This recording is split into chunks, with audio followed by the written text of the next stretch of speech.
Es un depredador muy sofisticado. Las características nos dicen que se trata de un ser que ha evolucionado hasta encontrar una sofisticación nunca antes visto en la naturaleza. Nadie conoce realmente qué es esta criatura, pero sí se sabe muy bien lo que hace. Se creó una cierta psicosis también. Hay productores que no consiguen que sus empleados trabajen de noche, que la gente, los chacareros trabajen de noche, porque, bueno, ven muchas luces, tienen miedo. Por sus hábitos macabros, se le dio su grotesco nombre: el chupacabras. La región pampeana argentina es una de las zonas ganaderas más importantes de América. Sus campos alternan extensas llanuras con densos montes donde los animales buscan refugio del sol o del frío. El cazador Rubén Darío Gento se internó en un campo Barrancas Coloradas, en la provincia de La Pampa, en busca de liebres. Lo acompañaban 3 personas. La noche era calurosa y una extraña densidad se percibía en el aire. El silencio era absoluto. Yo era el que llevaba el reflector, iba alumbrando y bueno, llegamos a un cuadro. Se llama un lugar que está cerrado con alambre. Empezamos a girar en círculo en el cuadro para ver si encontrábamos algún animalito de estos. Y de un lado teníamos un monte, del otro lado había animales sueltos, vacas.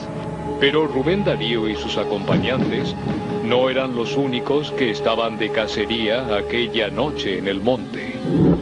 Y dentro del monte encontramos una vaca parada, bufando, como si hubiese parido la vaca, ¿no? Porque por lo general cuando están pariendo están bufando y se están, gimiendo de dolor, digamos, ¿no? Aquel animal alejado llamó la atención de los cazadores. El grupo se detuvo. Rubén Darío dirigió entonces su reflector hacia la vaca. Lo que vieron los estremeció. Veo que el animal le está sangrando en los ojos y en la parte de atrás, digamos, en la parte de la cola, del culo del animal, estaba toda la parte de la tripa toda caída, toda salida hacia afuera. Pero no había ternero y no había placenta. O sea que no era la parte vaginal de la vaca, sino la parte del culo de la vaca, ¿no es cierto? Que estaba todo caído. Extrañados, Rubén Darío y sus compañeros dieron un rodeo y volvieron a examinar al animal. Entonces vieron algo aterrador. El animal yo lo alumbro y estaba el animal, un árbol, un renuevo de Caldén, y atrás del renuevo lo que yo alcanzo a ver son 2 ojos en forma de gotas, ¿no? Como que se va alejando de la luz. O sea, mira la luz fijo, pero se aleja. Los cazadores, perplejos, no alcanzaron a reaccionar. Los enormes ojos rojos los paralizaron y la extraña visión finalmente desapareció de su vista. Ya al animal le faltaban los ojos, claro, a la vaca le estaban faltando los ojos, ya no era sangre, sino que le faltaban los ojos. Por la mañana, la vaca apareció muerta y mutilada. Su cuerpo había sido horriblemente desfigurado. Además de los ojos, alguien o algo le había amputado las orejas y partes del cuero. Cuando los veterinarios examinaron el cadáver, descubrieron que también le habían extirpado la lengua, la laringe, la faringe y hasta las glándulas salivales. El colmo del asombro surgió cuando el médico veterinario inspeccionó el resto del cuerpo. Allí descubrió que el animal había sido castrado. 2 días después, en otra estancia cercana, apareció un segundo cadáver mutilado. Un muchacho que yo le debía un animal, le había hecho un cambio y tenía que entregar una vaca holando, una terna vaquillona. Y bueno, tenía que verla, entonces la fuimos a ver al campo. Cuando veníamos llegando al cuadro, me encontré con la vaca estaba caída. Pensábamos que estaba por parir. Entonces el pibe más chico fue corriendo a verla. Y dice, papá, dice, los enanitos verdes. Y no, asustado disparando. ¿qué, enanito verde? Digo yo, vamos, fui, llegué allá y me encontré con eso, ¿viste? ¿Qué le faltaba? La cabeza, la boca mirando hacia arriba, el hocico, ¿viste? Faltándole la carretilla, la lengua, la ubre completa y el ano completo. Las mutilaciones de ganado en Argentina habían comenzado en abril de 2002 en Saliqueló, una localidad de la provincia de Buenos Aires, ubicada a 80 kilómetros de la capital.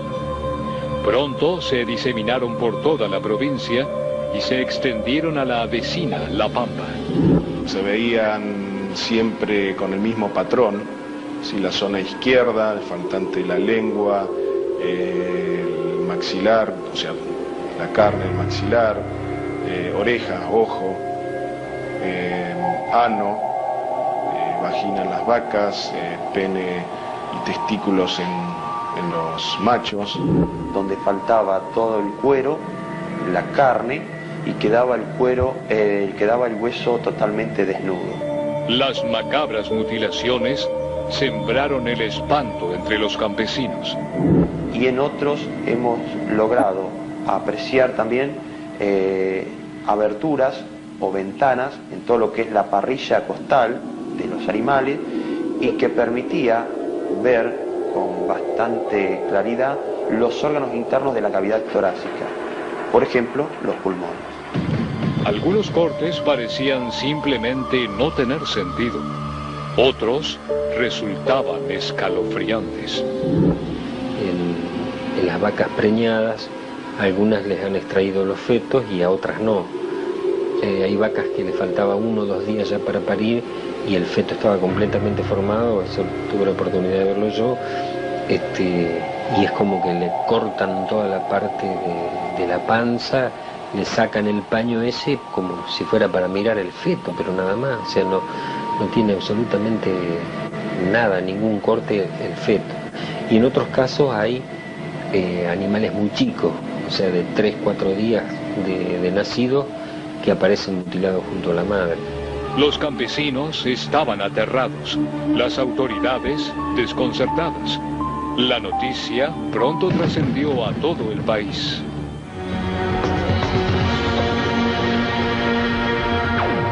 Durante el año 2002, el campo argentino era asolado por las mutilaciones de ganado.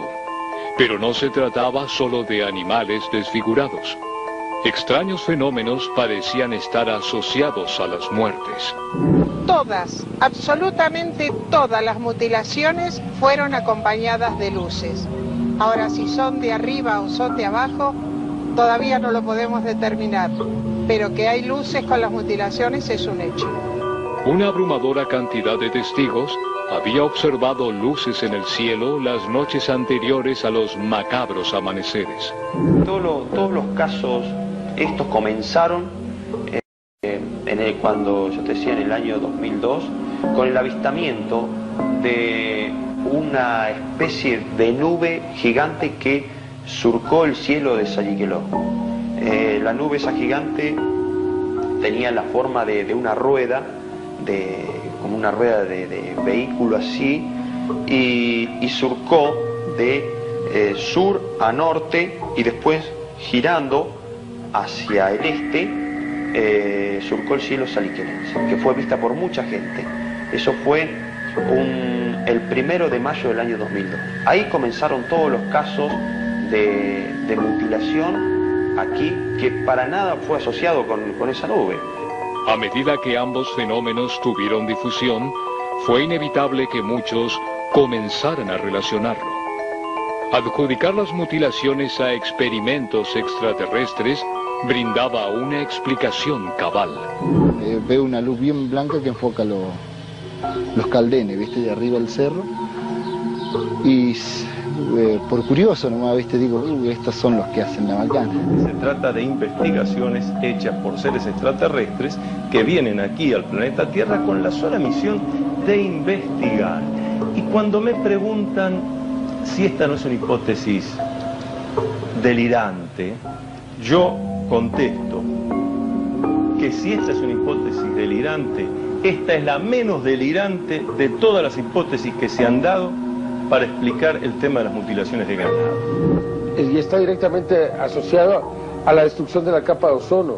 Considero que estos seres están realizando toda una investigación en cuanto a qué está pasando con las especies vivas que están expuestas directamente a la penetración de los rayos ultravioleta del sol.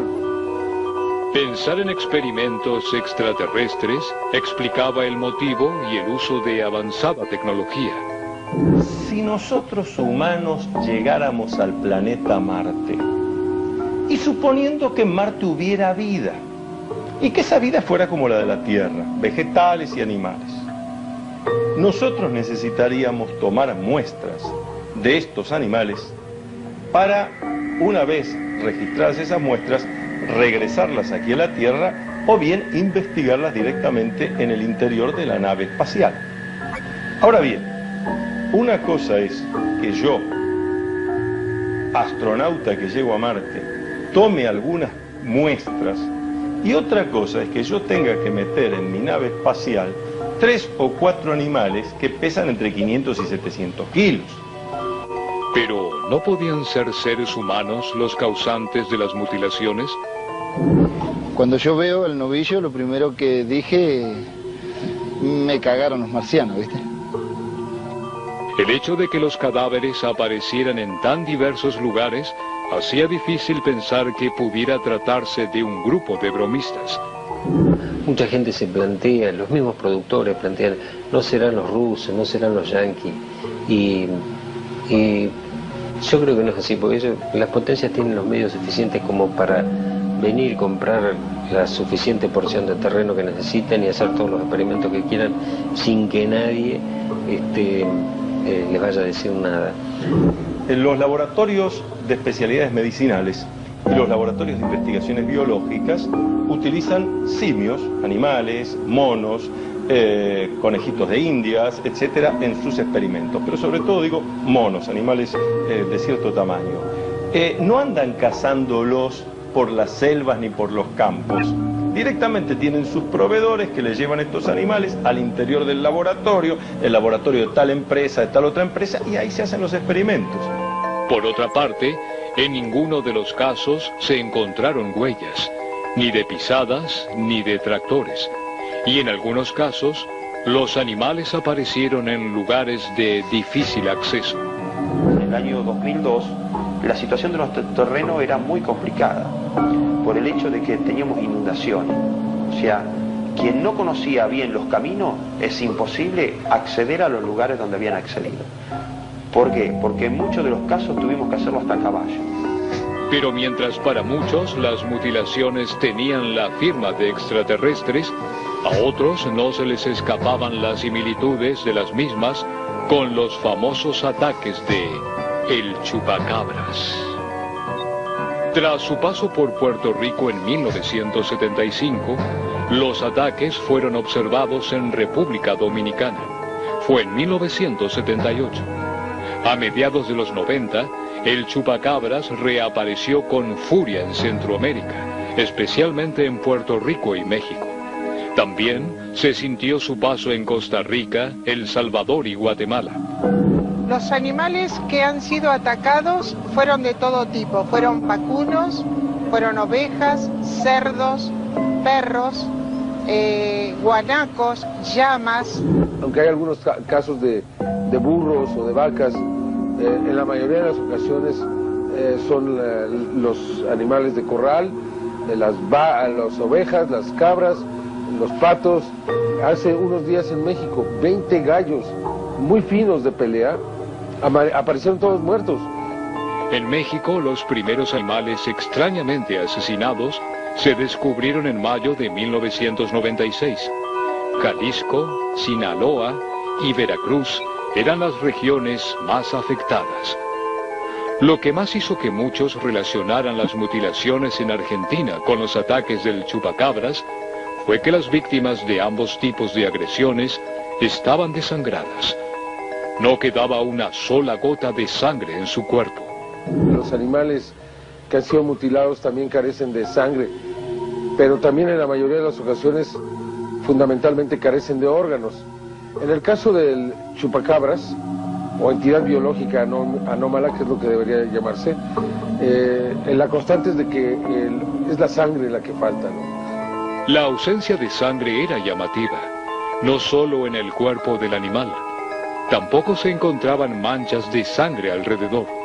Los animales eran violentamente descuartizados y no había una sola mancha. La sangre parecía desvanecerse. Pronto, algunos comenzaron a hablar de vampirización. El chupacabras sería un descomunal y superdotado vampiro. En México, se rumoreaba que era un murciélago gigante de 1,5 metros con un peso de 9 kilogramos. Otros, sin embargo, se mantenían escépticos. Es muy fácil en una necropsia hecha por alguien que no tenga experiencia, pues que no vea sangre, porque la sangre está coagulada y contenida en los vasos sanguíneos, ¿no? Entonces, no ven sangre, dicen, bueno, es que se lo chupó. Muchos cadáveres desangrados no presentaban mutilaciones, pero sí mostraban un único orificio en la zona del pescuezo. Es la parte de atrás de las orejas o sobre atrás de la nuca, donde aparentemente se le extrae no solo la sangre, sino como una especie de sopapa se le extrae órganos de su cuerpo también. Los ánimos estaban tensos. Las autoridades trataron de calmarlos. En México apelaron a coyotes y felinos supuestamente afectados por la sequía de las zonas rurales. Los perros escapaban y porque él los atenazaba la sed. Fíjese qué raro, ¿no?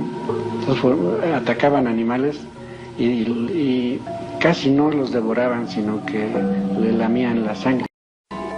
Según estas versiones, no solo los perros enloquecerían por la sequía.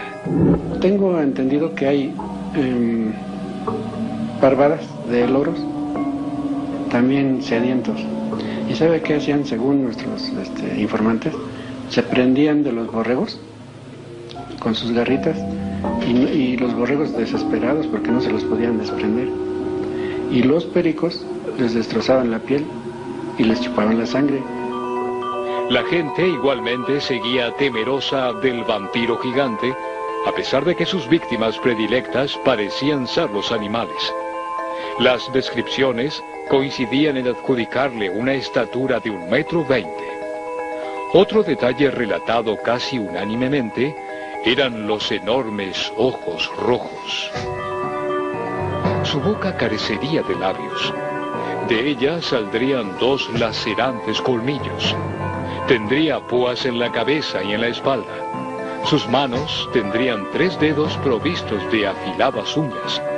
De su cuerpo emanaría un demoníaco olor a sulfuro.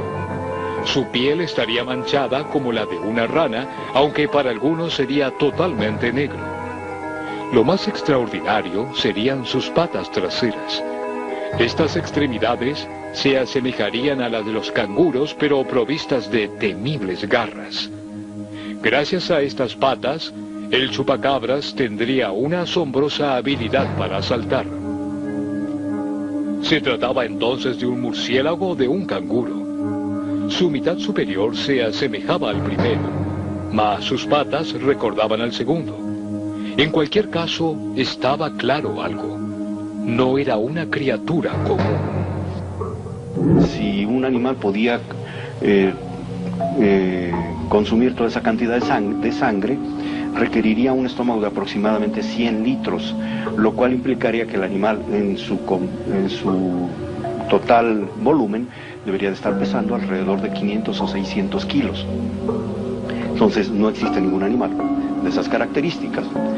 Luego definimos también el tamaño de las alas, considerando el peso reportado por la gente. La gente habla de un peso que va de 20 hasta 30, hablaba de un peso de 20 hasta 35 kilos. Si estábamos hablando de ala membranosa, como la que tienen los murciélagos, las alas tendrían que ser realmente monstruosas, o sea, medir varias decenas de metros para poder levantar todo ese cuerpo. No, seguramente no hay una sola especie que sea uno solo. Seguramente son muchos, seguramente atacan en grupo y se mueven en grupo. ¿Qué es entonces? ¿Es el chupacabras un experimento genético fallido? ¿O es por el contrario un experimento exitoso? ¿Acaso se trata de un producto de la naturaleza? Consideramos que puede ser una mutación o una alta evolución de una especie. No consideramos que haya sido creado, como algunos dicen, que sea un animal de laboratorio que escapó. Biológicamente no existe un bicho de esta naturaleza. ¿Quieren buscarlo por otra vía? Bueno, adelante, ¿no? Si es un fenómeno extraterrestre, si es un fenómeno paranormal o si es un fenómeno místico, bueno, ahí sí no nos metemos en esa línea porque la desconocemos totalmente. Los ataques se prolongaron durante unos meses. Miles de animales fueron descuartizados y prácticamente disecados, y de pronto los ataques se detuvieron. Tan súbita como había sido su aparición, el chupacabras desapareció de la escena centroamericana. ¿Por qué desaparecería? ¿Por qué no seguía atacando en la zona? ¿Se había saciado? Pronto quedaría claro que no. Lejos estaba de saciarse.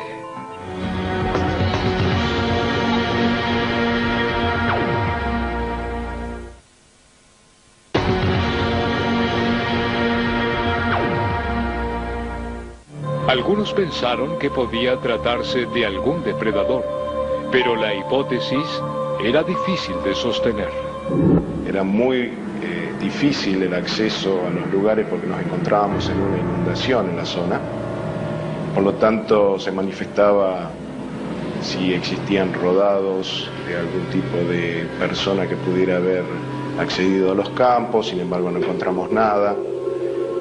Animales que pudieran haber causado la muerte, sin embargo el médico veterinario veía perfectamente que no era causado por animales, por ejemplo, zorros, peludos o algún tipo de roedor, generalmente defecan la zona, marca su territorio, etcétera, y no se veía absolutamente nada de eso. ¿No podían ser las mutilaciones obra de animales carroñeros? La idea resultaba tentadora, pero presentaba grandes fallas. No había excrementos de pájaros sobre el animal, que generalmente también atacan a los animales muertos, ¿sí? Chimangos, que comen generalmente primero los ojos, es normal que coman el ojo, ¿no es cierto? Pero en este caso estaba sumado a todos los otros tejidos, así que era muy difícil que pudiera ser o pájaros, o roedores, o zorros. Generalmente el zorro desgarra, inclusive el mismo perro, que pudiera ser perros de la zona, ¿sí? Atacando ya animales muertos, pues existe esa posibilidad. Pero según manifestaban los dueños de los campos, los animales gozaban de muy buena salud y de un día para el otro estaban muertos y mutilados. Si las mutilaciones eran producidas por animales, ¿por qué nunca antes había acontecido algo así en la región? Por otra parte, si se trataba de animales, se volvía incomprensible la criteriosa selectividad de las amputaciones y la pulcritud del trabajo. Si yo te muestro un corte hecho por predadores, vos te das cuenta, alguien que no conoce de nada de cortes o de animales, se da cuenta el tipo de corte hecho por un animal y hecho por un elemento que hace cortes con líneas perfectas. Los cortes eran muy prolijos, localizados. Algunos órganos eran extirpados totalmente, mientras que los de al lado permanecían intactos. Pero, casualidad, el patrón de comer siempre la lengua, la carretilla, las orejas, ano. Entonces es muy selectivo el animal. Y lo único que la lengua para comer la vinagreta nomás, pero después lo demás no sirve nada, ¿viste? ¿Qué te quiere vas a sacar cociendo el ano? ¿Para qué lo querés? Las mutilaciones, por otra parte, no parecían producto de mordidas. Por el contrario, eran cortes perfectos. No había señales de tirones en la carne ni de desgarros en los tejidos. Muchos de los cortes, además, seguían claras formas geométricas. Lo interesante es que todos estos cortes son muy precisos. Por eso hubo gente que dijo que habrían sido hechos con un bisturí láser. Bueno, no sabemos con qué herramienta o instrumento, pero lo cierto es que los cortes son muy exactos, muy precisos, lo cual anula por completo la posibilidad de que hayan sido hechos por algún animal depredador. Más allá del porqué de esta migración, parecería que el chupacabras ha llegado al final de su recorrido. Ha llegado finalmente al sur. Pero, ¿qué hay al final de la ruta del chupacabras? Tal vez la respuesta no esté solo en los mutilados cadáveres. Bueno, con el transcurso de los casos era muy frecuente escuchar a productores decir que le faltaba el agua de los tanques. Aquí es muy frecuente la utilización de tanque australiano, que es un reservorio de agua para alimentación, para bebida del ganado, aquí en todos los campos de aquí de la República Argentina. Esos tanques tenían la particularidad de que cuando aparecía una mutilación era muy frecuente que si no era el del establecimiento, el tanque fuera el de algún establecimiento lindero que faltaba el agua de ese día y después no volvía a vaciarse más el tanque. Miles y miles de litros cuyo contenido se había evaporado en una noche, pero tan evaporado que en la provincia de Buenos Aires algunos campesinos me mostraban y me decían, pero doctor Lacera, fíjese, y metían la mano en la parte de lo que queda abajo del tanque australiano, que siempre queda barro y demás, y lo que sacaban era tierra deshecha, y dice, pero esto está tan seco como si este tanque no hubiera contenido agua desde hace meses y aquí no hubiera llovido desde hace meses, pero este tanque hace 2 o 3 días estaba lleno de agua.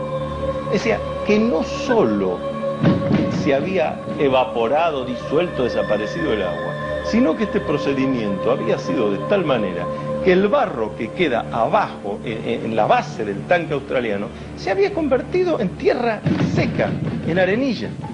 ¿Están estos hechos relacionados? ¿Qué destino tendría el agua? ¿Cómo se la sustrae y dónde se la almacena? Los ataques del chupacabras se diseminaron por vastas zonas de la Argentina. Causaron terror y desconcierto. Una vez más, desaparecieron súbitamente al cabo de unos meses. El SENASA, organismo oficial encargado de la sanidad animal en la Argentina, ofreció una dudosa explicación. Según esta entidad, el causante de las mutilaciones sería un ratón rojo hocicudo. El SENASA afirmó que este ratón es capaz de morder y arrancar la piel con perfección. Luego de unos días, las heridas ofrecerían aspecto de quemaduras. Este roedor comería también la sangre derramada, lo que daría la impresión de que el animal nunca sangró. Y la no descomposición de los animales se debería a las bajas temperaturas. Ratones hay por todos lados, ¿viste? Pero no creo que sean ya, ¿viste? Caníbales. Me dijeron que el ratón era de 17 centímetros y el novillo pesaba 400 kilos. Yo calculo que debe tener un poquito de fuerza, sí. Para voltearlo, no, yo no lo volteo. Me da trabajo voltearlo. Y si le tenés que pegar un tiro, y entre 3 o 4, bueno, lo volteás, sí, pero te cuesta voltear un animal de 400 kilos. Y un ratón, ¿viste? Bueno, no sé. Puede ser. La teoría del ratón hocicudo tiene varias fallas, a mi entender. Primero, no se encuentra en la zona, no existe en la zona. Es oriundo de la Mesopotamia. vamos a suponer que viajó, se reprodujo en la zona, nadie jamás vio un hocicudo.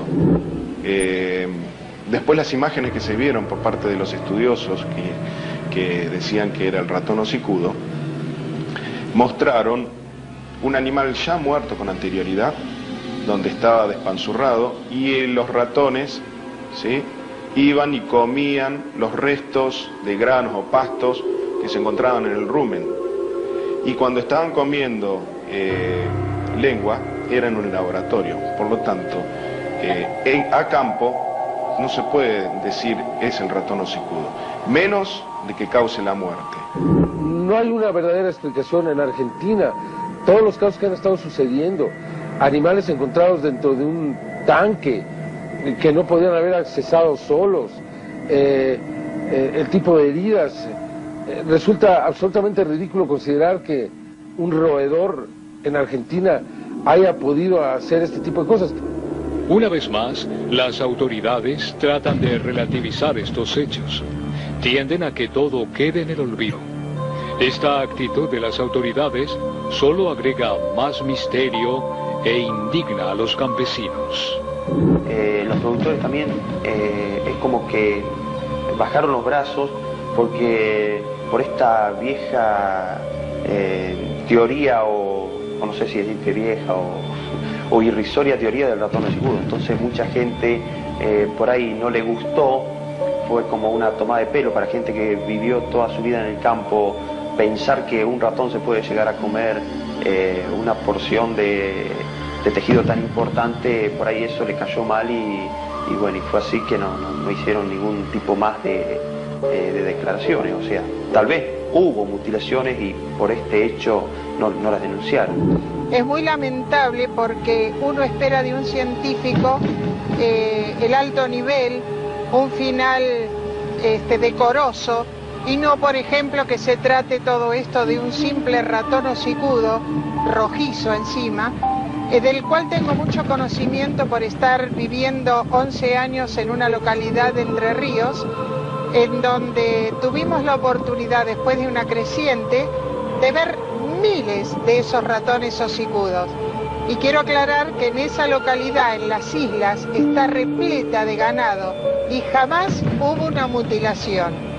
Esto nos indicaría también, por haber averiguado con los veterinarios, esa especie de ratón solo come hierbas y no se dedica a comer carne. Con su actitud esquiva, las autoridades solo confirman que efectivamente algo sucede. Tal vez el peor crimen del chupacabras no sea el que comete contra el ganado. Tal vez su principal amenaza sea desafiar las creencias de la ciencia.